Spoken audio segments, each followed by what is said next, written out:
सर्वांना praise the Lord. या मंगळवारच्या संध्याकाळच्या बायबल स्टडीमध्ये मी तुमच्या सर्वांचे स्वागत करतो. प्रियांनो, ही वेळ देवाच्या वचनाची आहे. परमेश्वराचं वचन सांगतं की त्याच्या वचनाचा आश्रय करणाऱ्यांचा सर्वांचा तो ढाल आहे. आमेन. या वेळेस आपण देवाच्या वचनामधून काय शिकणार आहोत आणि दर मंगळवारी मागच्या काही आठवड्यापासून पास्टर आपल्याला डॅनियलच्या पुस्तकामधून शिकवत आहेत आणि आज पण आपण तो डॅनियलच्या पुस्तकाचा अभ्यास करणार आहोत आणि देवाचे वचन आपण ऐकणार आहोत, शिकणार आहोत व त्यामध्ये वाढणार आहोत. तर का नाही प्रियांनो, ही वेळ घेऊया, प्रार्थना करूया, येणाऱ्या वचनासाठी आपलं हृदय तयार करूया. देवाचं वचन स्वीकारण्यासाठी आपण प्रार्थना करूया.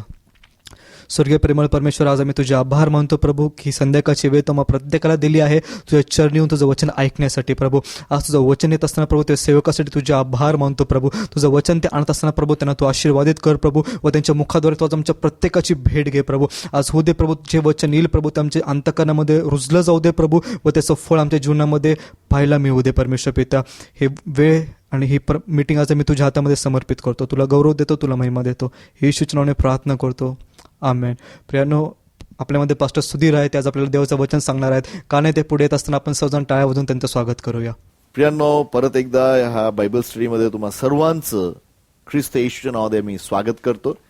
आपण दानिएलच्या पुस्तकामधून काही गोष्टीचा अभ्यास करत आहोत. मागील काही दिवसांमध्ये ही सुरुवात झाली ती दानिएलच्या स्वप्नाद्वारे, दानिएलला म्हणण्यापेक्षा नबुखदनेझराला पडलेल्या स्वप्नाद्वारे.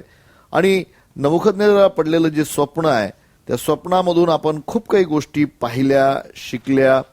आणि त्या नबुखदनेझराला पडलेलं स्वप्न आणि आज आपण पाहणार आहोत दानिएलला पडलेलं स्वप्न. आपण जर दानिएलचा 7वा अध्याय आणि 1 ते 3 वचन वाचले तर त्या ठिकाणी दानिएलला एक स्वप्न पडलेलं, त्या स्वप्नाबद्दल आपण ऐकूया. बाबेलाचा राजा बेलशस्सर याच्या कारकिर्दीच्या पहिल्या वर्षी दानिएल आपल्या पलंगावर पडला असता त्याला स्वप्न पडले व त्याच्या डोक्यात दृष्टांत घोळू लागले. मग त्याने ते स्वप्न लिहून काढले व त्याचे सार कथन केले. दानिएलाने म्हटले, मी दृष्टांतात पाहिले तो 4 दिशांचे वारे महासागरावर सुटले आणि भिन्न भिन्न अशी 4 मोठाली श्वापदे समुद्रातून बाहेर निघाली. या ठिकाणी दानिएलला एक स्वप्न पडलं आणि ह्या 7व्या अध्यायामध्ये आपण पाहायला मिळतं की त्या स्वप्नामध्ये देवा त्या संधी काही गोष्टी बोलत होता. पण हे दानिएलचं स्वप्न पाहत असताना हे 4 जे भिन्न भिन्न श्वापद आहेत त्या श्वापदाबद्दल आपण पाहणार. पण प्रियांनो, आज मला तुम्हाला सांगू द्या, तुम्ही आणि मी जो काही अभ्यास आपण केला नबुखदनेझराच्या स्वप्ना सांगती आणि हे दानिएलच्या स्वप्नाची ही फार त्याची एक जुळता आलेली आहे. आणि म्हणून ती आम्हाला आठवण म्हणून मी तुम्हाला सांगतो की नबुखदनेझराला जे स्वप्न पडलं होतं त्याला तो एक पुतळा दिसला होता. तुम्हाला आठवत असेल की त्यांनी द्वाही पेटवली होती की जो पण कोणी माझं स्वप्न सांगेल त्याचा अर्थ सांगेल, नाही सांगितलं तर हे जे ज्ञानी लोक आहेत, जे कोणी भविष्य सांगणारे लोक होते, मांत्रिक होते, त्या सर्वांचा शिरच्छेद करायची योजना त्याची होती. त्या ठिकाणी दानिएलाला देवानी त्या स्वप्नाचा अर्थ दाखवला, स्वप्न दाखवलं आणि त्या स्वप्नामध्ये त्यांनी सांगितलं की त्यांनी एक पुतळा पाहिला आणि त्या पुतळ्याचं शीर हे सोन्याचं होतं. आणि मग तो म्हणतो की तूच राजा आहे, सर्वांवर तू राज्य करणारा. आणि ते बाबेलचं राज्य होतं.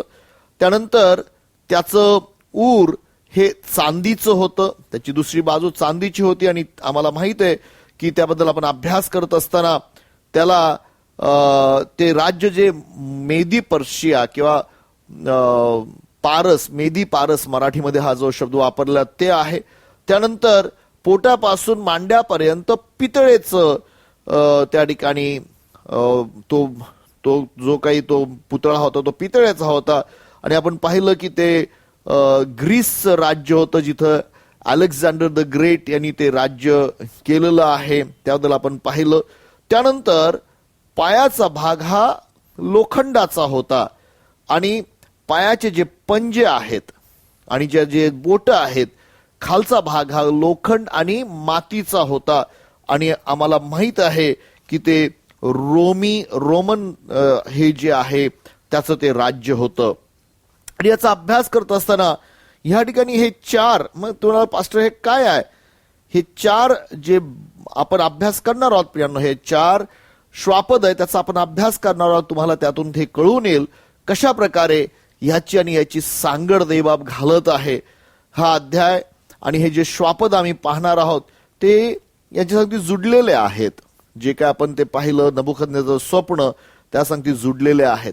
थोडक्यात दानिएल या पुस्तकामध्ये शेवटच्या काळातल्या काही घटना सांगितल्यात की ज्या आम्हाला समजायला पाहिजे आणि त्या शेवटच्या काळामधल्या घटना आम्हाला सांगती बोलणाऱ्या आहेत. ह्या काळामध्ये आपण शेवटच्या नाही तर अतिशेवटच्या काळामध्ये आहोत. त्यातल्या काही संदर्भ काही गोष्टी आम्हाला समजणं गरजेचं आहे. आपण मागच्या बायबल स्टडीमध्ये दानिएलचं जीवन पाहिलं की कसा तो त्या सिंहाच्या गुहेतून देवाने त्याला बाहेर काढलं आणि दानिएलचं जीवन आणि येशू ख्रिस्ताचं जीवनाची आपण त्या ठिकाणी तुलना केली. कसा प्रभू येशू ख्रिस्त देखील त्या कबरेमधून जिवंत बाहेर आला याचा आपण अभ्यास केलेला आहे. या ठिकाणी पहिल्या 3 वचनामध्ये 3-4 महत्वाच्या गोष्टी सांगण्यात आलेल्या आहेत. सर्वात पहिली गोष्ट त्या ठिकाणी समुद्र असा उल्लेख केलेला आहे. जे काही दानिएलाने पाहिलं समुद्र पाहिला नाही का. काय म्हटलेलं त्या ठिकाणी वाचा ते वचन 7व्या अध्यायाचं 1 किंवा 2 वचन. बाबेलाचा राजा बेलशस्सर याच्या कारकिर्दीच्या पहिल्या वर्षी दानिएल आपल्या पलंगावर पडला असता त्याला स्वप्न पडले व त्याच्या डोक्यात दृष्टांत घोळू लागले. मग त्याने ते स्वप्न लिहून काढले व त्याचे सार कथन केले. ह्या पुस्तकामध्ये नुसतं स्वप्न नाही तर त्या स्वप्नाचा अर्थ देखील सांगितलेला आहे. 7व्या अध्यायामध्ये जे काही त्यांनी स्वप्न पडलं दानिएलला त्या दानिएलला स्वप्न पण महत्वाचं आहे आणि त्याची त्या ठिकाणी नुसतं त्यांनी स्वप्न सांगितलं नाही तर त्याचा अर्थ देखील सार देखील सांगितलेला आहे. पुढे जाऊया. दानिएलाने म्हटले, मी रात्री दृष्टांतात पाहिले तो 4 दिशांचे वारे महासागरावर सुटले आणि भिन्न भिन्न अशी 4 मोठाली श्वापदे समुद्रातून बाहेर निघाली. थांबूया आपण. ह्या ठिकाणी आपल्याला पाहायला मिळतं की वारे सुटले आणि कुठं सुटले ते समुद्रावर सुटले. आपल्याला प्रियांनो समुद्र ही जी गोष्ट आहे ही आम्हाला समजायला पाहिजे. समुद्र म्हणजे काय. कारण समुद्र म्हटलं की आम्हाला असं वाटतं की आता जो पाण्याचा समुद्र आहे त्या समुद्रामधून हे आलेले आहेत. पण इथे या ठिकाणी जे प्रभू बोलत आहे रहस्यात्मक आहे काही अर्थाने बोलत आहे. आणि मी तुम्हाला अगोदरच सांगितलं जे काय आपण शिकणार आहोत ते आम्हासाठी कसं असणार आहे की जर वचनामध्ये लिहिलेलं आहे वचनाचं भाषांतर करायला पाहिजे. वचना सांगती लागूकरण करायला पाहिजे. जे काही आम्हाला माहिती मिळणार ते वचनाच्या द्वारेच आम्हाला असणार आहे. समुद्र म्हणजे काय आता आपण पाहिलं प्रकटीकरणाच्या पुस्तकामध्ये 17व्या अध्यायामध्ये आपण ती एक बाई पाहिली की जी बहुत जलांवर बसलेली आहे. 17व्या अध्यायाचं 1 वचन. नंतर 7 वाट्या घेतलेल्या 7 देवदूतांपैकी एक जण येऊन माझ्याबरोबर बोलू लागला. तो म्हणाला, इकडे ये. म्हणजे अनेक जलप्रवाहावर लक्षात ठेवा अनेक जलप्रवाहावर बसलेली बसलेल्या मोठ्या कलावंतिनीचा झालेला न्यायनिवाडा तुला दाखवितो. आता ह्या ठिकाणी जलप्रवाहाचा संबंध प्रियांनो 15 वचनात जर वाचलं तर त्या ठिकाणी जलप्रवाहाचं उत्तर सांगितलेलं आहे. काय आहे जलप्रवाह म्हणजे लोक म्हटलेलं आहे. मल्टिट्यूड ऑफ पीपल. वाचा. आणखी तो मला म्हणाला, जेथे कलावंतीन बसली आहे तेथे जे जलप्रवाह तू पाहिले ते लोक आहेत. जनसमूह राष्ट्रे व निरनिराळ्या भाषा बोलणारे असे आहेत. कोण कोण आहेत. लोक जनसमूह राष्ट्र वेगवेगळ्या भाषा बोलणारे लोकांवर ही स्त्री आहे. आता ह्या ठिकाणी दानिएलाला हे स्वप्न पडलं. याचा अर्थ ह्या लोकांमधून हे जे ज्या वेळेला दानिएल शिकवत आहे तो सांगत आहे की हे जे स्वप्न किंवा हा जो समुद्र आहे हे लोकाचं दर्शक आहे. जर तुम्ही यशाच्या पुस्तकामध्ये 57 अध्याय आणि 20 आणि 21 वचन वाचाल तर त्या ठिकाणी देखील आम्हाला ह्या ठिकाणी लोक समुदायाबद्दल काही गोष्टी पाहायला मिळतात. यशया 57, 20 आणि 21 वचन. दुर्जन खवळलेल्या सागरासारखे आहेत, त्यांच्याने स्थिर राहवत नाही. दुर्जनाचं आणि सागराचं ह्या ठिकाणी संबंध जुडला गेलेला आहे. त्यांच्या लाटा चिखल व गाळ बाहेर टाकीतात. दुर्जनात शांती नाही असे माझा देव म्हणतो. ह्या ठिकाणी दुर्जनाचं आणि सागरा सांगती कनेक्शन आहे. स्तोत्र 65 वचन 7. स्तोत्र 65 वचन 7.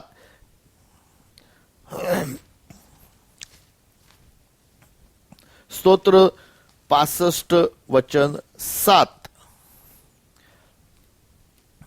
तू समुद्राची गर्जना, त्यांच्या लाटांचा कल्लोळ व लोकांची दंगल शमितोस. पहा, या ठिकाणी समुद्राचा आणि लोकांसांगती काय केलेला आहे?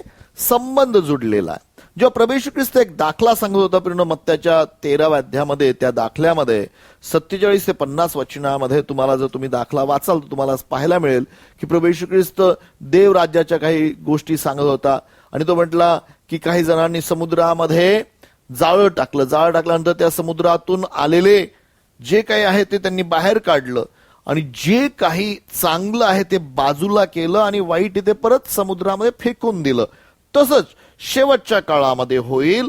जे दिव्य दूत असतील ते ह्या चांगल्यांना आणि वाईटांना वेगळं करतील. म्हणजे काय हो? त्या ठिकाणी समुद्रातल्या माशाबद्दल बोलले नाही, लोक समुदायामध्ये असलेले हे जे समुदाय आहेत त्यांना एकत्र आणि वाईटांना वेगळं केलं जाईल आणि त्यांना अशाच जागेत टाकलं जाईल जिथं अंधाराची, तिथं दात खाणं चाललंय, तिथं अग्नी आहे. अशा ठिकाणी 13वा अध्याय काढला का 47 वचनापासून. आपल्याला सर्व वचन नाही वाचायचे पण वाचूया काही वचन त्यातले.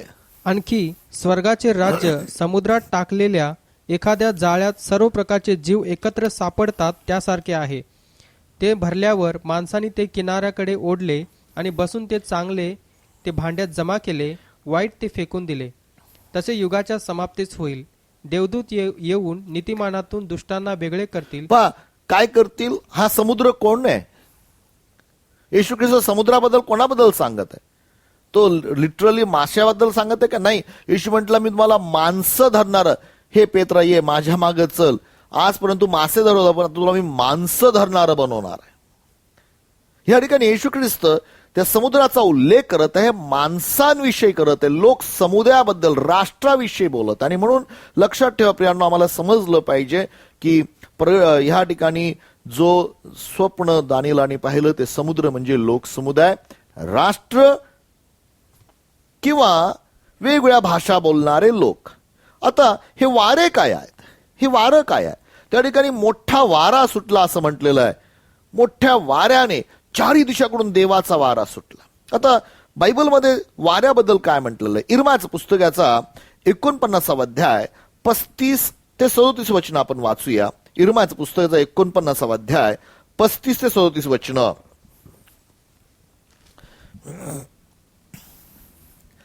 इर्माचं पुस्तक 49वा अध्याय 35 ते 37 वचन. सेनाधीश परमेश्वर म्हणतो, पहा, त्यांच्या बलाचा मुख्य आधार जे एलामाचे धनुष्य ते मी मोडून टाकीन. एलामावर आकाशाच्या चारही भागातून मी 4 वारे सोडीन. पहा, आकाशाच्या चारही बाजून मी 4 वारे सोडीन. तुम्ही जर पाहिलं तर या ठिकाणी आम्हाला पाहायला मिळतं, दानिएलने जे पाहिलं ते वारे सुटलेले पाहिलेत. वाचूया पुढे काय म्हटलेलं आहे. व त्यास त्या चारही दिशास विखरीन. ज्यात एलामाचे पांगलेले लोक गेले नाहीत असे एकही राष्ट्र सापडावयाचे नाही. एलामाचा घात करू पाहणाऱ्या त्यांच्या शत्रूपुढे मी त्यास घाबरे करीन. मी त्याचवर अरिष्ट माझा संतप्त क्रोध आणीन असे परमेश्वर म्हणतो. पहा, या ठिकाणी आम्हाला पाहायला मिळतं ते वारे काय आहेत? चारीकडून वारे आहेत. काय आहेत? अरिष्ट, कॅलॅमिटीज, आपत्ती. मी त्यांच्यावर आपत्ती आणेन. इंग्लिशमध्ये म्हटलेलं मी त्यांच्यावर तलवार आणेन. असं म्हटलं का? तलवार, स्वॉर्ड मी घेऊन येईल त्यांच्यावर तलवार. वाचा. मी त्यास नष्ट करीपर्यंत तरवार त्यांच्या पाठीस लावीन. त्यांच्यामध्ये मी स्ट्राईफ म्हणजे वाद होतील. कुठले? त्या ठिकाणी सैन्याच्या द्वारे मिलिटरीचे वाद होतील, पॉलिटिकली राजकीय वाद होतील. म्हणजे आता आम्हाला ह्या ठिकाणी पाहायला मिळतं की जे वारे आहेत प्रियांनो, हे वारे म्हणजे काही हवा सुटलेली वारे नाही आहे. ह्या ठिकाणी हे कॅलॅमिटीज किंवा आपत्ती येतील, परमेश्वर आणणारे आपत्ती असणार आहे. त्या ठिकाणी त्या लोक समुदायावर हे परमेश्वर आलेल्या आपत्ती आहेत. लक्षात ठेवा, आम्हाला ह्या गोष्टी समजायला पाहिजे. आता हे आम्हाला आम्ही पाहतो की सागर म्हणजे लोक समुदाय, हे वारे म्हणजे लोकांवर येणारे आपत्ती आहेत, अरिष्ट आहेत किंवा तलवार आहे किंवा राजकीय घडामोडी आहेत किंवा मग सैन्याच्या घडामोडी आहेत. ह्या सर्व गोष्टी घडत असताना त्या याच्यातून 4 वेगवेगळे काय निघालेले आहेत? त्या ठिकाणी बीस्ट निघालेले आहेत. त्याला काय म्हटलेलं आहे? श्वापद निघालेले. 4 श्वापद आले. तर 4 श्वापद काय आहेत? जर तुम्ही 7वा अध्याय आपण जाऊया, 7वा अध्यायाचं 23 वचन वाचल तर तुम्हाला त्या ठिकाणी दानिएल पुस्तक 7वा अध्याय 23 ते 26 वचन स्पष्ट, म्हणजे दानिएल स्वतः ह्या श्वापदाबद्दल सांगत आहे काय आहेत हे श्वापद म्हणून. त्याने सांगितले की 4थे श्वापद हे पृथ्वीवर 4थे राज्य होईल. पहा, 4थे श्वापद काय? 4थे राज्य. श्वापद म्हणजे काय आहे? राज्य. लक्षात ठेवा. वाचा पुढं. ते इतर राजाहून भिन्न होईल.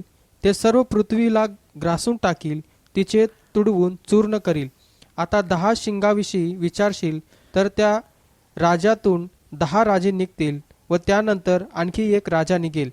तो त्या पूर्वीच्या राजाहून भिन्न असून 3 राजास पादाक्रांत करील. तो परात्पर देवाविरुद्ध गोष्टी बोलेल आणि परात्पर देवाच्या पवित्र जनास जेर करील.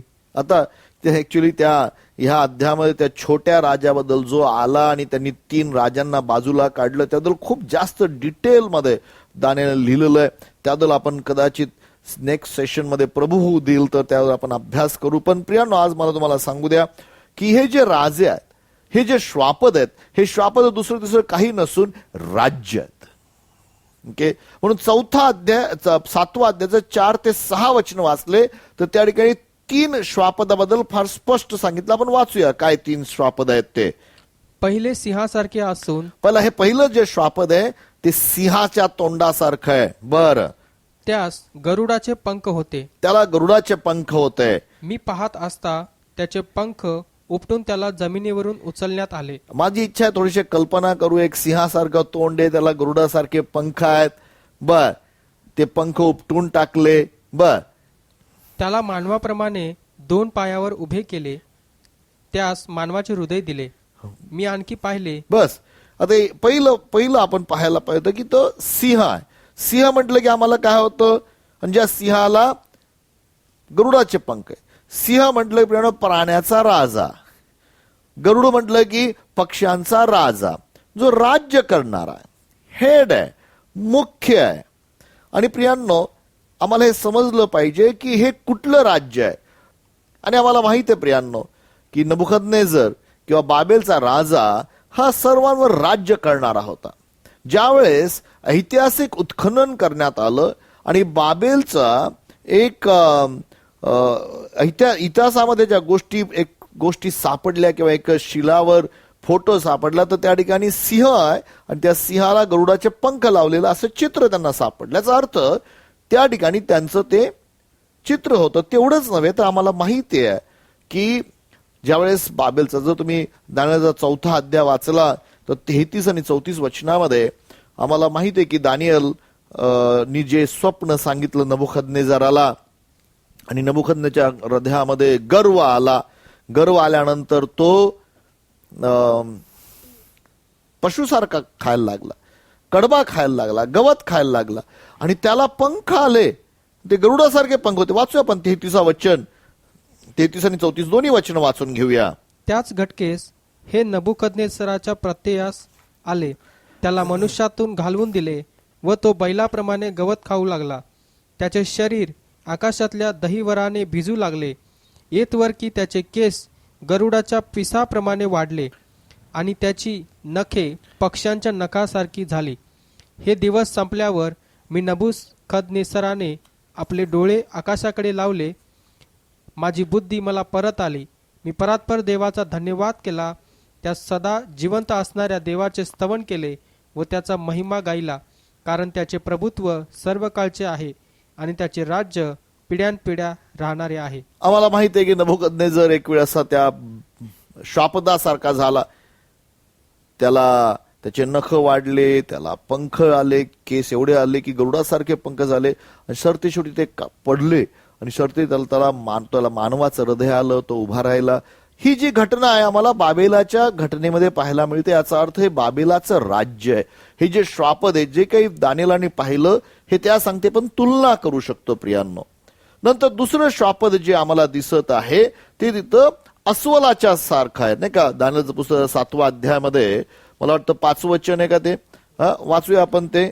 मी आणखी पाहिले की दुसरे एक श्वापद अस्वलासारखे होते. पहा, तो अस्वलासारखं, तुम्ही थोडंसं अस्वलाचं चित्र डोळ्यासमोर करा. ते एक अंग वर करून उभे राहिले. एक अंग वर करून, जर तुम्ही त्याचा अभ्यास केला इतिहासामध्ये, मेदी आणि पारस हे 2 राजे होते. त्यातला पारस जो होता हा मेदीपेक्षा स्ट्रॉंग होता.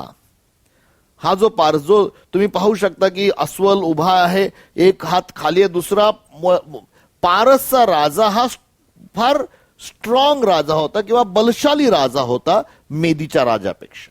आणि म्हणून एक अंग पुढं आहे. पुढं त्याने आपल्या तोंडात, आपल्या दातामध्ये 3 फासोळ्या धरल्या होत्या. आता ह्या 3 फासोळ्या त्यांनी धरल्या. त्या 3 फासोळ्या काय आहेत?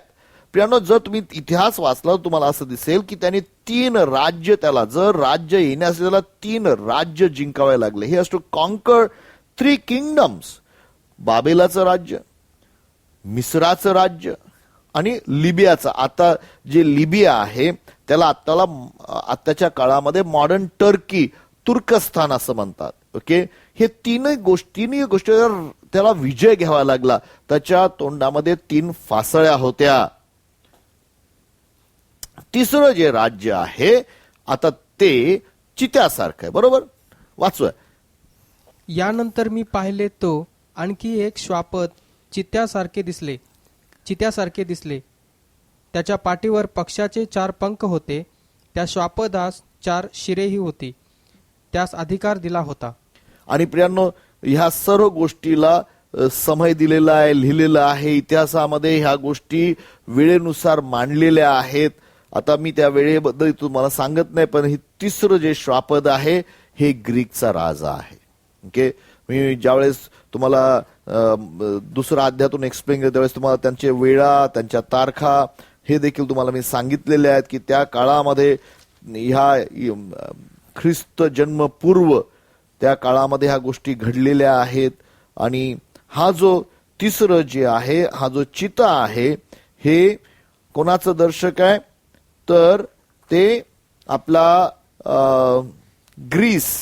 ग्रीकचा राजा, ओके, जो अलेक्झांडर, ओके,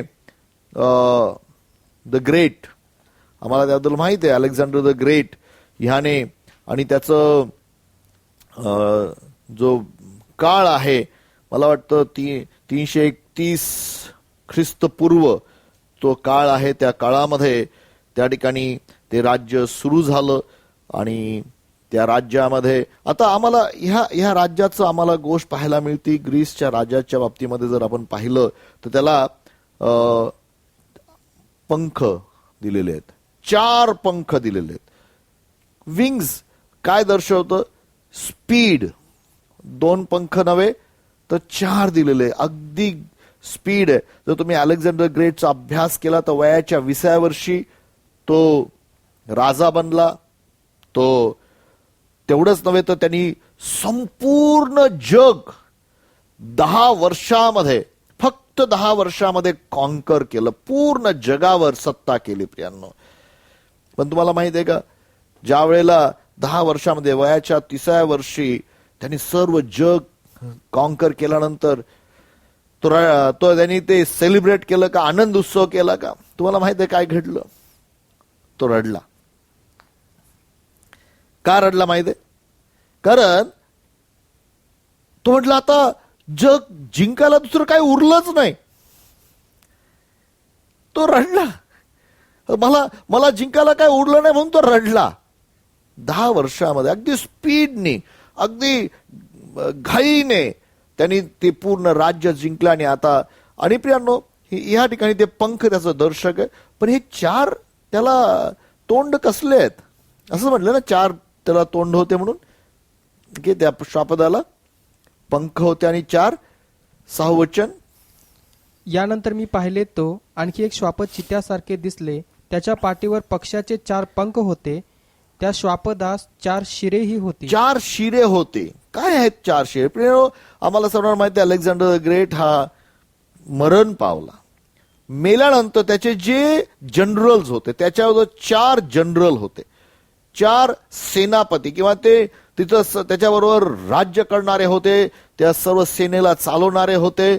आणि हे जे 4 सेनापतींनी काय केलं, हा इतिहासामध्ये असलेला लेख आहे प्रियांनो, की त्या ठिकाणी त्यांनी पूर्ण पृथ्वीचे 4 विभाग केले आणि ह्या 4 जणांनी 4 विभाग वाटून घेतले.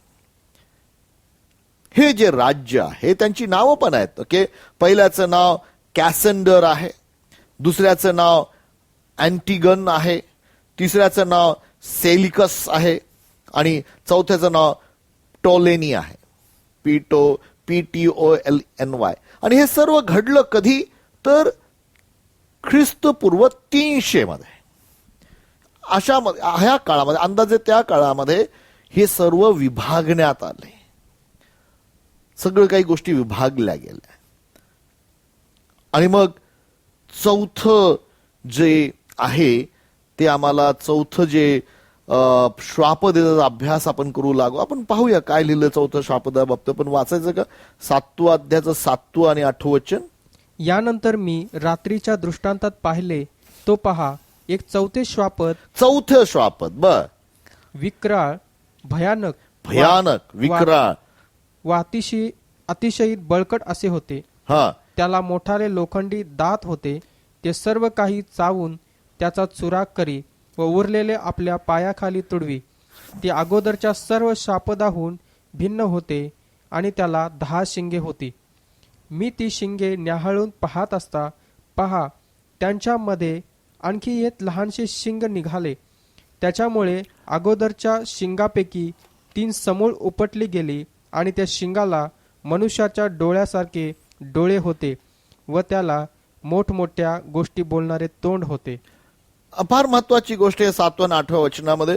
आता हे जे श्वापद आहे हे रोमचं राज्य आहे, पण याच्यामध्ये थोडस जे नबुखद्नेझरला स्वप्न पडलं तर त्यापेक्षा जास्त डिटेलमध्ये काही गोष्टी दिलेल्या आहेत. चौथ्या श्वापदामध्ये या ठिकाणी एक छोटस शिंगाबद्दल सांगितलेलं आहे. आता हे काय दर्शक आहे प्रियांनो? जर तुम्ही पाहाल तर त्या ठिकाणी ह्याला जे दात आहेत ते लोखंडाचे दात. आणि आम्हाला माहित आहे चौथं जे काही त्या पुतळ्याचा चौथा भाग हा लोखंडाचा होता. ओके, आम्हाला पाहायला मिळते त्याला लोखंडाचे दात आहे. परत एकदा ते लोखंडाचा उल्लेख तिथं आलेला आहे. तेवढंच नव्हे तर त्याला 10 शिंग आहेत. आम्हाला माहित होतं की जे पाय आहेत त्याला 10 बोट होते. ओके, आणि ते 10 बोट जे आहेत किंवा 10 टोज आहेत आणि हे 10 हॉर्न आहेत, हे एक दुसऱ्यांशी जुडलेले आहेत. आणि आम्हाला त्याबद्दल ती गोष्ट माहिती आहे की कशा प्रकारे प्रभू परमेश्वर आहे, प्रभू येशू ख्रिस्तात, म्हणजे आम्हाला माहिती आहे कुठलाही हात न लावता तो धोंडा येऊन पडला आणि त्या पायावर पडला आणि ते जे पडलेली जागा आहे ती पूर्ण उद्ध्वस्त झाली. म्हणजे पूर्णपणे ते राज पडलं आणि तो जो पडलेला धोंडा पूर्ण जगावर राज्य करणारा झाला. ह्याबद्दल मागच्या वेळेस पाहिलं प्रियांनो. खुद्द प्रभू येशू ख्रिस्ताने एकदा शिक्षण देताना सांगितलं की ज्या कोणावर हा धोंडा पडेल त्याचा तो भुगा करेल, पण जो कोणी त्याच्यावर पडेल त्याचे तुकडे होतील.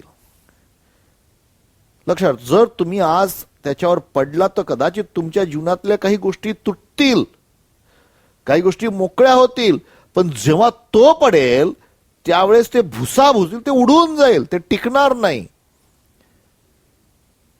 पेत्राने ह्याबद्दल खूप चांगल्या रीतीने सांगितलेलं आहे त्या धोंड्यांबद्दल. जर तुम्ही पेत्राच्या पत्रामध्ये वाचाल तर हा जिवंत धोंडा प्रियांनो ह्या संपूर्ण जगावर राज्य करणार आहे. लक्षात ठेवा, स्तोत्र 2 मध्ये त्या धोंड्याबद्दल बोललेलं आहे की तो संपूर्ण, आम्ही अशा डोंगराकडे आलो की हे संपूर्ण जगावर राज्य करणारा डोंगर आहे, अशा प्रकारे ते उल्लेख केलेला आहे. आता त्यामध्ये आपण फार खोलात जायचं नाही, पण एक लक्षात ठेवा, ते राज्य आहे, पूर्ण जगावर राज्य करणार. पण आम्हाला त्याच्या छोटा जी गोष्ट आहे, 19व्या वचनापासून पुढे तो छोटा जो हॉर्न आहे किंवा तो शिंग आहे त्याबद्दल सखोल माहिती दिलेली. आणि प्रभूबद्दल त्याचा आपण अभ्यास करणार आहोत. म्हणजे हे जे श्वापद आहे त्या रोमच्या याच्यातून कुठला तरी अजून एक राजा निघालेला आहे की ज्याने खूप वर्ष त्याचा समय दिलेला आहे.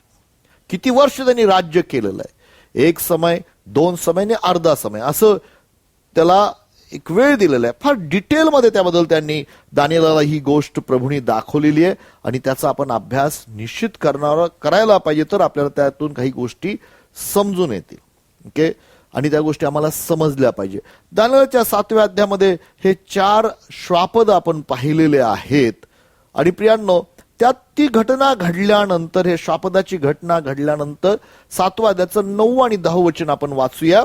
काहीतरी घडलेलं त्या ठिकाणी, फार महत्वाची गोष्ट दानिएलने त्या ठिकाणी पाहिलेलं आहे. ओके, जे मी तुम्हाला सांगत आहे की जे डोंगर किंवा तो जो हात न लावता आलेला दगड त्या पुतळ्याच्या पायावर पडला आणि पूर्ण राज्य नेस्तानाबूत झालेत.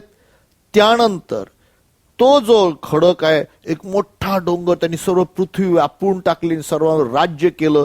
9 आणि 10 वचन काय म्हणतं पहा, त्या ठिकाणी आपण वाचूया. मी पाहत असता आसने मांडण्यात आले आणि एक पुराण पुरुष आसनारूढ झाला. एक पुराण पुरुष त्या आसनारूढ झाला. माझी इच्छा आहे तुम्ही आपल्या कल्पना कराव्या पुराण पुरुषाबद्दल. ओके, पण हा दुसरा तिसरा कोण? खुद्द परमेश्वर आहे. बर, त्याचा पेहराव बर्फासारखा पांढरा होता. त्याच्या डोक्याचे केस स्वच्छ लोकरीसारखे होते. त्याचे आसन प्रत्यक्ष अग्निज्वालामय होते व त्या आसनाची चक्रे धगधगीत अग्निरूप होती. त्याच्या समोरून अग्निप्रवाह वाहत होता. हजारो लोक त्याची सेवा करीत होते. लाखो लोक त्याच्या समोर उभे होते.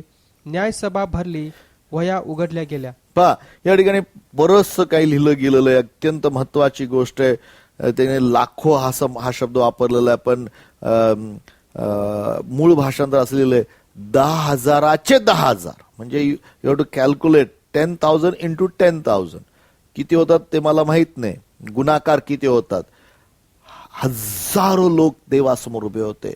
तो सिंहासनावर बसला होता आणि त्या ठिकाणी न्यायसभा भरली होती. न्यायसभा. प्रियांनो, लक्षात ठेवा, आमचा परमेश्वर अग्नीवर बसणारा. त्याच्याबद्दल मला सांगू द्या, मला आवडेल प्रियांनो, त्या परमेश्वराला आपल्या डोळ्यासमोर ते चित्र ठेवा. तो अग्नीवर बसणारा परमेश्वर, तो साधा सुद्धा परमेश्वर नाहीये, तो अद्भुत परमेश्वर. जेव्हा तुम्ही आणि मी पाहाल, मला वाटत नाही की आपल्या डोळ्यामध्ये, आपल्या अंतःकरणात त्याला मावून घेऊ शकतो, पण पवित्र शास्त्रामध्ये त्याला अग्नीवर राज्य करणार. स्तोत्र 97 वचन 2 आणि 3 वचनामध्ये आम्हाला त्या आमच्या परमेश्वराबद्दल काही गोष्टी पाहायला मिळतात.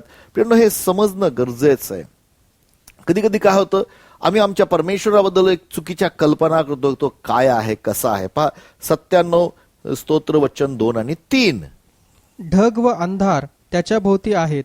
नीती व न्याय त्याच्या राजासनाचा आधार आहेत. त्याच्या पुढे अग्नी चालतो आणि त्याच्या सभोवतालचे शत्रू जाळून टाकितो. अग्नी चालतो, त्याच्या पुढे अग्नी.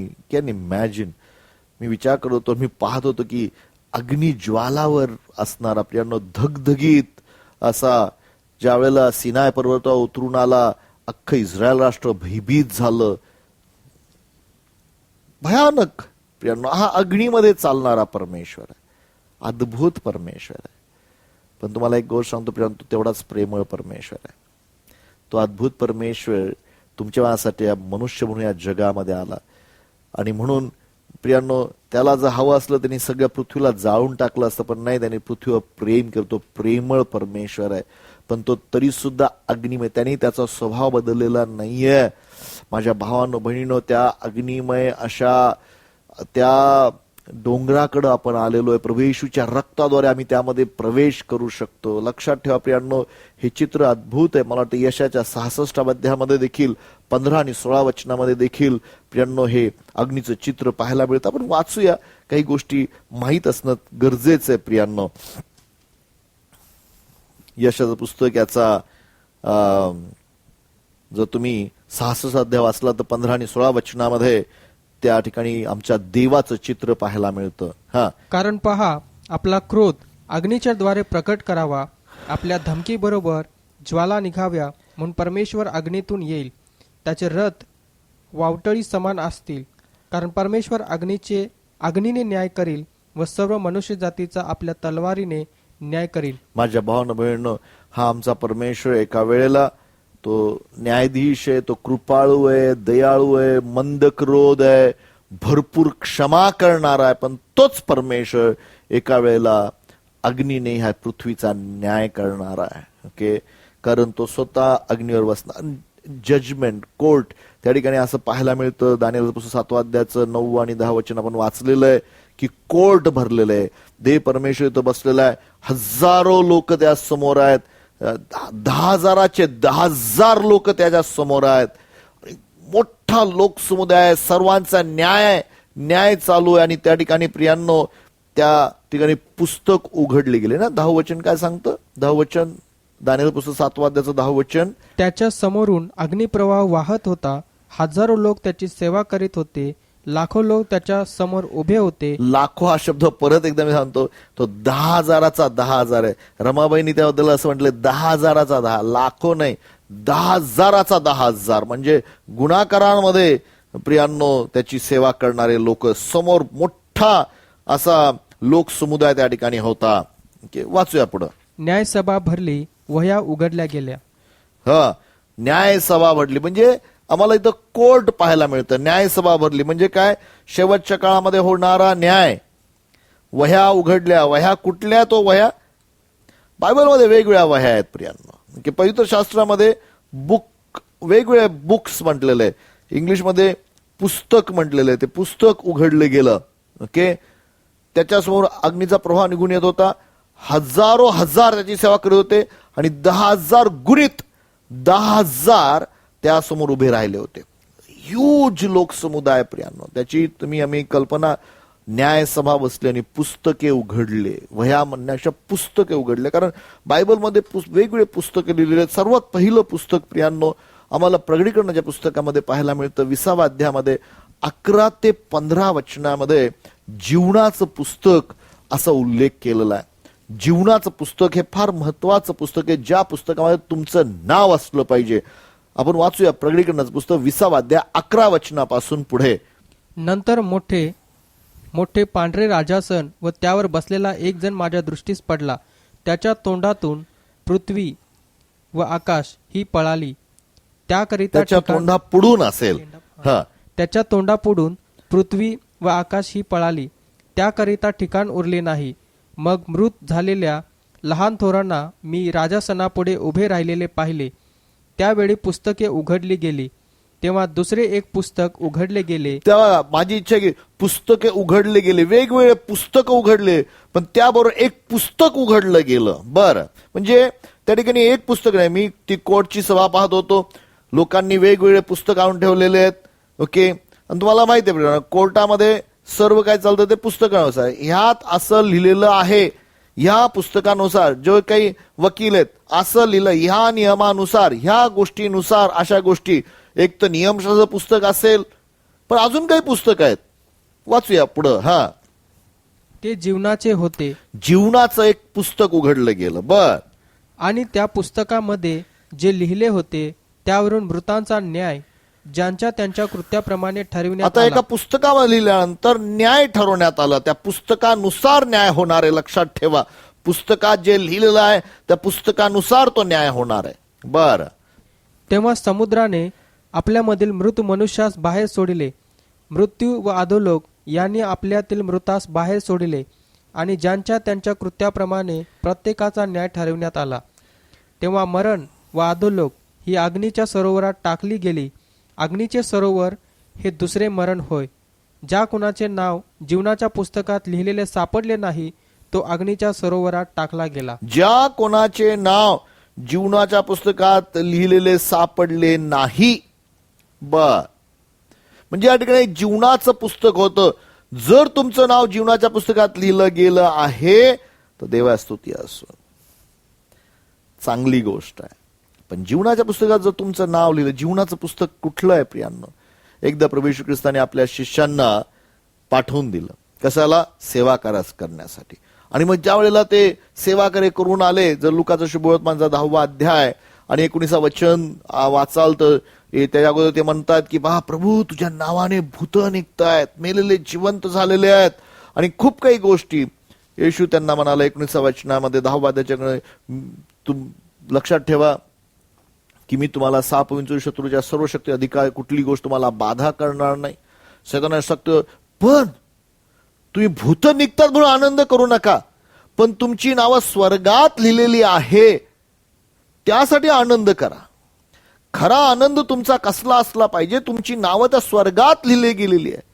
प्रियानो, हे जीवनाच्या पुस्तकात तुमचं नाव लिहिलेलं आहे का? कारण जर तुमचं नाव स्वर्गाच्या पुस्तकामध्ये जीवनाच्या पुस्तकात लिहिलेलं आहे, तुम्हाला सार्वकालिक जीवन आहे, तुम्हाला न्यायातून तुम्ही पार गेलेला आहे. प्रिया, फिलिप्पीकराच्या पत्रामध्ये 4थ्या अध्यायाच्या 3ऱ्या वचनामध्ये ह्या जीवनाच्या पुस्तकाबद्दल लिहिलेलं आहे. फिलिप्पीकरास पत्र याचा 4था अध्याय 3रं वचन. पॉल फिलिप्पीकराच्या लोकांना काहीतरी सांगत आहे. आपण वाचूया ते वचन. आणि तसेच हे माझ्या खऱ्या सोबत्या, मी तुलाही विनवतो की ह्या ज्या स्त्रियांनी माझ्याबरोबर आणि क्लेमेत व ज्यांची नावे जीवनाच्या पुस्तकात आहे, पॉल म्हणतो की यांची नावं जीवनाच्या पुस्तकामध्ये लिहिलेली आहेत. बर, असे माझे सहकारी यांच्याबरोबर स्वार्थेच्या कामी श्रम केले त्यांना सहाय्य कर. आणि आम्हाला पाहायला मिळतं की जीवनाच्या पुस्तकात नाव, आता बऱ्याच वेळा आम्हाला चर्चच्या पुस्तकामध्ये नाव असतं. बरेचसे लोक प्रियांनो असेल कदाचित संस्था चालवण्यासाठी, मंडळी चालवण्यासाठी ती गरजेचं असेल, पण त्याहीपेक्षा सर्वात महत्वाचं नाव, तुमचं नाव जीवनाच्या पुस्तकात लिहिलं गेलेलं पाहिजे. कारण प्रकटीकरणाच्या पुस्तकामध्ये 3ऱ्या अध्यायाच्या 5व्या वचनामध्ये परत आम्हाला जीवनाच्या पुस्तकाचा उल्लेख पाहायला मिळतो. बायबलमध्ये जीवनाच्या पुस्तकाचा उल्लेख वारंवार वेगवेगळ्या ठिकाणी आम्हाला वाचायला मिळतो. बरेचसे, पण आपण वाचूया, काही वचन वाचणं गरजेचं आहे. जो विजय मिळवतो तो अशा रीतीने शुभ्र वस्त्रे परिधान केलेला होईल. मी जीवनाच्या पुस्तकातून त्याचे नाव खोडणारच नाही. पहा, म्हणजे तिथं एक खोडरबर देखील आहे. ज्यांनी विजय मिळवला नाही त्यांच्यासाठी मी त्यांचं नाव खोडणारच नाही. त्यांना मी जीवनाच्या पुस्तकात नाव लिहिलेलं आहे ते तसंच असणार आहे. प्रेज द लॉर्ड, देवा स्तुती असो. प्रियांनो, ज्यावेळेस तुम्ही प्रभू येशू ख्रिस्ताला आपला वैयक्तिक तारणारा म्हणून स्वीकारता आणि हे कबूल करता की मी जन्मता पापी आहे, माझ्या पापासाठी येशू ख्रिस्त वधस्तंभावर मरण पावला, तो पुरला गेला, तसेच मरणातून जीवन दिलं, त्याचं नाव जीवनाच्या पुस्तकामध्ये लिहिलं जातं. लक्षात ठेवा, त्याला प्रभू आणि तारणारा जो मान्य करतो त्याचं नाव जीवना पुस्तकात लिहिलं जातं. पण तेवढंच पुरेसे नव्हे, तर जीवनामध्ये विजयशाली होणं गरजेचं आहे. अजून एक पुस्तक आहे प्रियांनो, जे बायबलमध्ये लिहिलेलं आहे, जे मलाखीच्या पुस्तकामध्ये लिहिलेलं आहे, त्याला आठवणीचं बुक ऑफ रिमेंबरन्स म्हटलेलं आहे. जर मलाखीचं पुस्तक याचा 3रा अध्याय 16 ते 18 वचनामध्ये काही देवाचं भय धरणारे लोक एकमेकांसंगती बोलत होते. आपण वाचूया प्रियांनो हे वचन, कारण मी पुस्तकं उघडली गेली असं म्हटलेलं आहे, म्हणून मी तुम्हाला ह्या पुस्तकाबद्दल सांगत आहे. बर, तेव्हा परमेश्वराचे भय बाळगणारे एकमेकास बोलले, ते परमेश्वराने कान देऊन ऐकले व परमेश्वराचे भय धरणारे व त्याच्या नामाचे चिंतन करणारे यांची एक स्मरण वही त्यात स्मरण वही, स्मरण, बुक ऑफ रिमेंबरन्स. बर, स्मरण वही त्याच समोर लिहिण्यात आले. सेनाधीश परमेश्वर म्हणतो, मी नेहमी त्या दिवशी ते माझा खास निधी होतील. जसा कोणी आपली सेवा चाकरी करणाऱ्या पुत्रावर दया करीतो तसा मी त्याचवर दया करीन. मग तुम्ही वळाल आणि धार्मिक व दुष्ट यांच्यातला व देवाची सेवा करणारा व सेवा न करणारा यांच्यातला भेद तुम्हाला कळेल. ही स्मरण वही, ज्यावेळेस देवाचे लोक बोलत होते, तुम्ही काय बोलता? परमेश्वराच्या भयाच्या गोष्टी बोलता का काही मनातील ते बोलता? लक्षात ठेवा, जे स्मरण वहीमध्ये. आणि मग दया होईल. दया म्हणजे शिक्षेस पात्र असताना शिक्षा न होणे. आणि मग मी त्यांना दाखवून देईल की जो वाईट आहे, अधर्मी आहे आणि जो नीतिमान, यातला फरक दाखवेल. ही स्मरण वही प्रियांनो लिहिली गेली जाते. तुमचं नाव त्यात लिहिलं जातं, तुमचे शब्द त्यात लिहिले जातात. आणि मग अजून एक पुस्तक आहे प्रियांनो, त्याला बुक ऑफ जजमेंट म्हटलेलं आहे, न्यायाचं पुस्तक आहे. आणि फार महत्वाचं आहे प्रियांनो. जर तुम्ही स्तोत्रामध्ये पाहिलात आणि 96 अध्याय 11 ते 13 वचनामध्ये परमेश्वर न्याय करणारा परमेश्वर आहे. स्तोत्र 96 आणि वचन 11 ते 13 ह्या ठिकाणी आम्हाला न्यायासंबंधी पाहायला मिळतं. न्याय करणारा परमेश्वर त्या संबंधी वाचायला मिळतं. आकाश हर्ष करो, पृथ्वी उल्हास करो, समुद्र व त्यातील सर्व काही गर्जना करोत, शेत व त्यातील सर्व काही उत्सव करोत. मग वनातील सर्व झाडे परमेश्वरासमोर आनंदाचा गजर करतील, कारण तो आला आहे पृथ्वीचा न्याय करावयाला. तो पृथ्वीचा न्याय करायला आलेला आहे. बर, तो आला आहे, तो न्यायीपणाने जगाचा व सत्यतेने लोकांचा न्याय करील. तो सत्याने लोकांचा न्यायप्रमाणे. आज कधी तुम्हाला की प्रभू माझा न्याय करणार, कधी तुम्हाला असं वाटत असेल नाही नाही हे जे जे दुष्कर्मी आहेत, जे लोकांना छळतात आणि श्रीमंत आहेत आणि त्यांचा कोणी न्याय करत नाहीये, तर लक्षात ठेवा प्रियानो, एक दिवस ठरवलेला की परमेश्वर त्यांचा न्याय करेल आणि त्या दिवशी त्यांना फार कठीण जाणार आहे. पण देवास्तुती. आणि तो न्याय कसा असणार माहितीये का प्रियांनो? जर तुम्ही प्रगटीकरणाच्या पुस्तकामध्ये गेला तर 5व्या अध्यायामध्ये त्या ठिकाणी योहानाला हा दृष्टांत झालेला आणि त्यांनी एक पुस्तक पाहिलं की ज्या पुस्तकावर शिक्का मारून ते बंद केलेलं पुस्तक होतं. पहिल्या वचनापासून ते 9व्या वचनापर्यंत त्या पुस्तकाविषयी खूप काही लिहिलं. प्रत्येक वचनामध्ये पुस्तकाचा शब्द आला. वाचत जाऊ आपण. ओके, पहिल्या वचनापासून. जो राजासनावर बसलेला होता त्याच्या उजव्या हातात पाटपोट लिहिलेली व 7 शिक्के मारून बंद केलेली पुस्तकांची एक गुंडाळी मी पाहिली. पहा, राजासनाच्या हातामध्ये पुस्तकं होती. बर, आता हे न्यायाचं पुस्तक आहे. न्याय कसा येणार आहे त्याचं पुस्तक आहे. बर, हा. आणि गुंडाळीवरचे शिक्के फोडून ती उघडावयास कोण योग्य आहे असे मोठ्याने पुकारणारा एक बलवान देवदूत मी पाहिला. तेव्हा स्वर्गात पृथ्वीवर किंवा पृथ्वीखाली कोणीही ती गुंडाळी उघडावयास किंवा तिच्यात पहावयास समर्थ नव्हता. म्हणजे आता एक पुस्तक होतं, न्यायाचं पुस्तक होतं, कोणी पाहण्यासाठी योग्य आणि समर्थ नव्हतं. बर, पुढं. ही गुंडाळी उघडावयास किंवा तिच्यात पहावयास योग्य असा कोणी आढळला नाही, म्हणून मला फार रडू आले. आता योहान रडतोय. बर, पुढं. तेव्हा वडील मंडळापैकी एक जण मला म्हणाला, रडू नको, पहा, यहुदा वंशाचा सिंह, दाविदाचा अंकुर याने जय मिळवला. आमेन. म्हणून तो तिचे 7 शिक्के फोडून ती उघडण्यास योग्य ठरला आहे. ऐका प्रियानो, तुम्हाला मी सांगतो की या ठिकाणी तो सांगत आहे की पहा, ही जे न्यायाचं पुस्तक आहे ते उघडलं जाणार आहे आणि न्याय होणार आहे. आपण 3 प्रकारचे पुस्तक पाहिलेले त्या ठिकाणी. एक जीवनाचं पुस्तक, एक स्मरण पुस्तक आणि आता न्यायाचं पुस्तक त्या ठिकाणी आहे. पण ज्यावेळेस न्यायाचं पुस्तक उघडणारे कोणीच समर्थ नाही. प्रियांनो, मी तुम्हाला एक गोष्ट सांगतो, आमचा प्रभू हा कृपेचा परमेश्वर आहे, कृपा दिलेला परमेश्वर. पण एक दिवस तोच प्रभू ह्या पृथ्वीवर न्याय करणार आहे. आणि 6व्या अध्यायामध्ये, प्रगटीकरणाच्या 7व्या अध्यायाच्या पहिल्या वचनामध्ये त्यांनी पहिला शिक्का फोडलेला आणि त्यातून मग न्याय सुरू झाला. त्या पुस्तकाचा शिक्का फोडला. 6व्या अध्यायाचं पहिलं वचन काय म्हणतं पहा. मग कोकऱ्याने त्या 7 शिक्क्यापैकी एक शिक्का फोडला, ते मी पाहिले. तेव्हा 4 प्राण्यापैकी एक मेघगर्जनेसारख्या ध्वनीने ये असे म्हणाला, ते मी ऐकले. वाचा पुढं वचन. मग मी पाहिले, तो एक पांढरा घोडा आणि त्याच्यावर बसलेला स्वार माझ्या दृष्टीस पडला. त्याच्याजवळ धनुष्य होते. मग त्याला मुकुट देण्यात आला. तो विजय मिळवीत आणखी विजयावर विजय मिळवण्यास निघून गेला. प्रगटीकरणाचा पुस्तका जेव्हा आपण अभ्यास करू त्याच्यामध्ये सखोल आपण अभ्यास करू हे काय आहे. पण तुम्हाला सांगतो प्रियांनो, त्या ठिकाणी न्यायासनासमोर तो पुराण पुरुष बसला, पुस्तक उघडली गेली. त्या ठिकाणी जीवनाचं पुस्तक पण आहे, स्मरण वही देखील आहे, पण अजून एक महत्वाचं न्यायाचं पुस्तक, जजमेंट बुक आहे. आणि तो ह्या पृथ्वीवर येणारा न्याय आहे प्रियांनो, हा 100% आणि तो भयानक असणार आहे. आणि तो त्या न्यायापासून आपण वाचलेलो आहोत. देवा त्या क्रोधापासून आपण वाचलो होतो. ते प्रियांनो फक्त प्रभू येशू ख्रिस्त उघडू शकतो. आणि अजून पुढे आपण जाणार आहोत दानिएलच्या 7व्या अध्यायामध्ये आणि 11 आणि 12 वचनामध्ये. तर त्या जे चौथा जो बीस्ट आहे किंवा तो श्रापद आहे त्याच्यावर आलेला न्याय सांगितलेला. वाचूया आपण 7व्या अध्यायाचा 11 आणि 12 वचन. त्या समयी त्या शिंगातून निघालेला मोठा शब्द ऐकून मी पाहत असता त्या श्वापदाचा वध करण्यात आला. पहा, त्या श्वापदाचा वध करण्यात आला. त्याचे शरीर छिन्न भिन्न करण्यात आले व ते जळावे म्हणून अग्नीत टाकण्यात आले.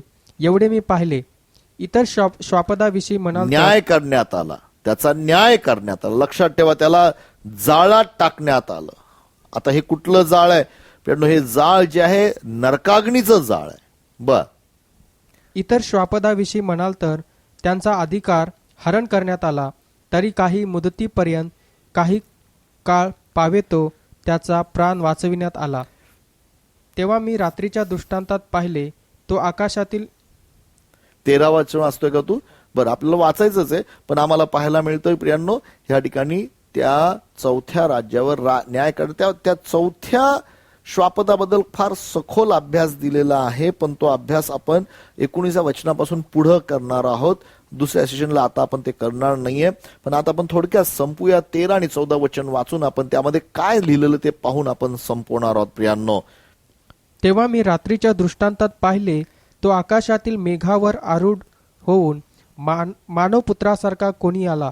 तो त्या मानव पुत्रासारखा कोणी आला, मनुष्याचा पुत्र आला.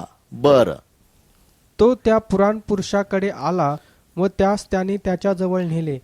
सर्व लोक, सर्व राष्ट्रे, सर्व भाषा बोलणारे लोक यांनी त्याची सेवा करावी म्हणून त्यास प्रभुत्व, वैभव व राज्य ही दिली. पहा, या ठिकाणी हा जो मानव पुत्र आहे, सर्व लोक, सर्व भाषा, सर्व राज्यांनी त्याची सेवा करायची.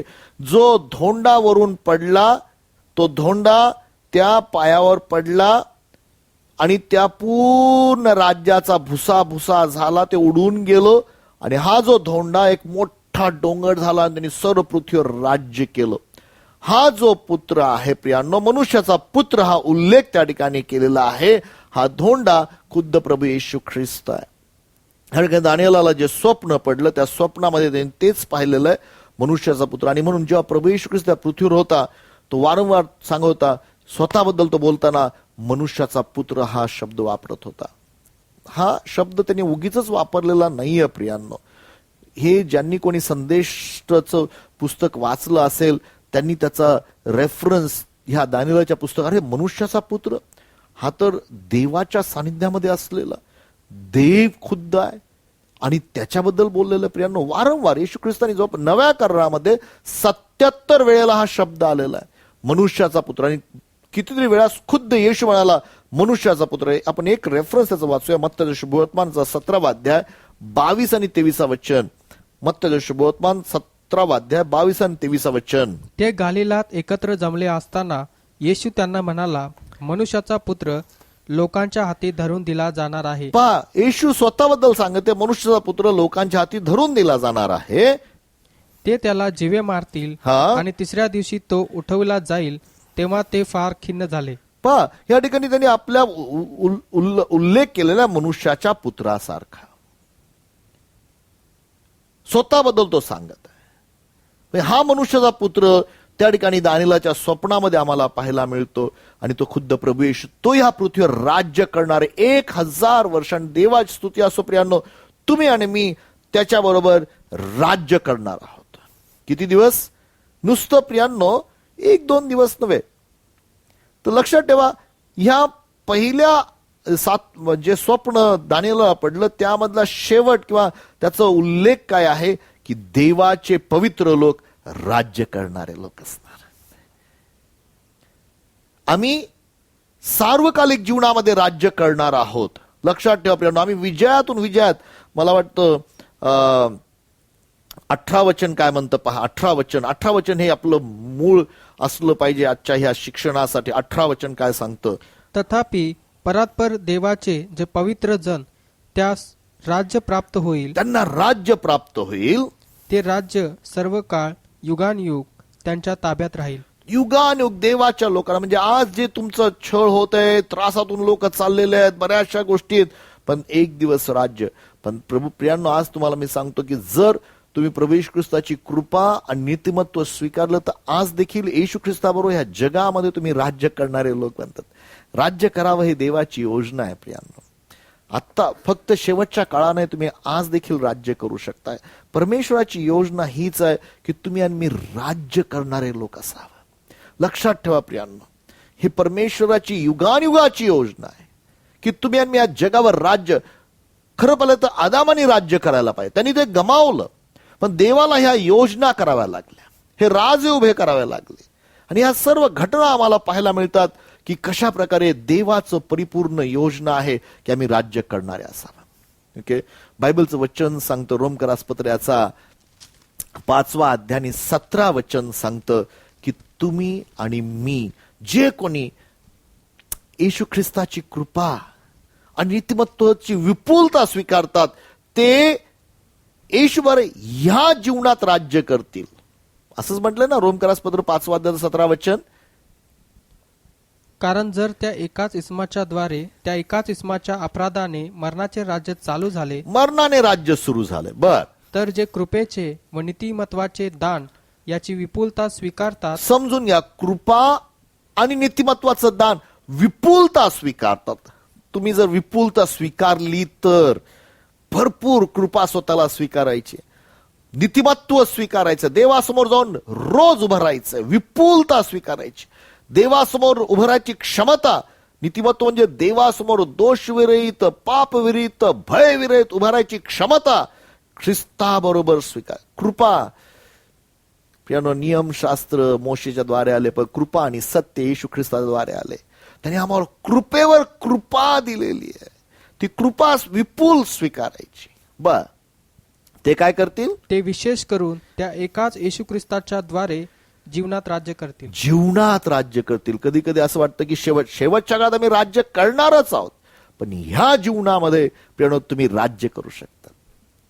सरते शेवटी पवित्र लोकांनी राज्य करावे देवाची इच्छा. प्रभू करो प्रियांनो, तुम्ही आणि मी त्या प्रभू येशू ख्रिस्ताबरोबर ह्या युगामध्ये आणि प्रभूचं जेव्हा राज्य येणार आहे त्यावेळेस त्या मनुष्याच्या पुत्राद्वारे येशू ख्रिस्ताद्वारे आम्ही सर्व काळ राज्य करणारे लोक असणार आहोत.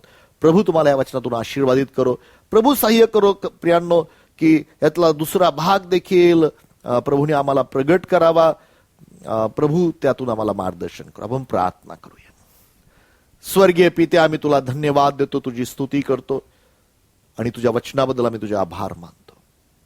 प्रभू, आम्ही आज प्रार्थना करत आहोत, असे जर भाऊ बहिणी कोणी इथं असतील की ज्यांनी आज प्रभूला स्वीकारलेलं नसेल, प्रभू त्यांची नावं त्या स्वर्गाच्या पुस्तकात लिहिलेली नसतील, जीवनाच्या पुस्तकात लिहिलेली नसतील. बापा, त्यांनी आज ते लिहिण्यासाठी, नाव लिहून घेण्यासाठी त्यांनी प्रभू देवपा त्यांना तू सहाय्य कर. त्यांनी प्रभू येशूला आपल्या जीवनात स्वीकारावा असं तू होत आहे. आणि प्रभू, आम्ही तुझ्याबरोबर राज्य करणारे लोक आहोत, ही गोष्ट कधी न विसरता तुझ्याबरोबर चालणारे आम्हाला लोक बनव. येशूच्या नावाने मागतो म्हणून तो ऐक. आमेन आणि आमेन. God bless you.